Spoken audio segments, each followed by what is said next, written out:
DENPASAR thousands of villagers on the Indonesian resort island of Bali huddled yesterday in temporary shelters, sports centers and with relatives, fearing Mount Agung will erupt for the first time in more than half a century.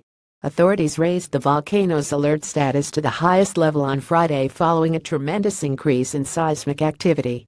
Its last eruption in 1963 killed 1,100 people. The highest-level alert prompted the Thai embassy in Jakarta to post on Facebook yesterday, urging Thais to avoid traveling to northern Bali. There are about 40 Thai nationals living in Bali. Most of them live downtown, which is about 34 hours of traveling from the volcano.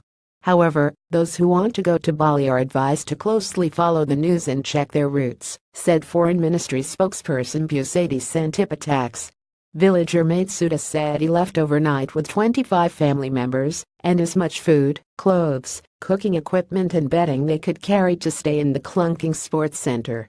I feel grief and fear, feel sad about leaving the village and leaving 4 cows because it's empty. Everyone has evacuated, he said. The National Disaster Mitigation Agency said no one should be within 9 kilometers of the crater and within 12 kilometers to the north, northeast, southeast and south-southwest where lava flows or rapidly moving white-hot ash clouds from an eruption could reach.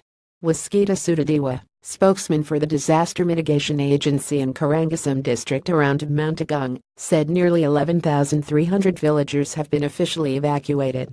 He said the real number of displaced might be 2 or 3 times that because many have voluntarily fled their homes.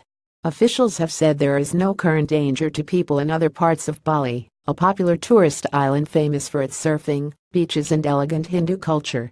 In 1963, the 3,031-meter Agung hurled ash as high as 20 kilometers, according to volcanologists, and remained active for about a year. Lava traveled 7.5 kilometers and ash reached capital Jakarta, about 1,000 kilometers away. The mountain, 72 kilometers to the northeast of the tourist hotspot of Kuta, is among more than 120 active volcanoes in Indonesia.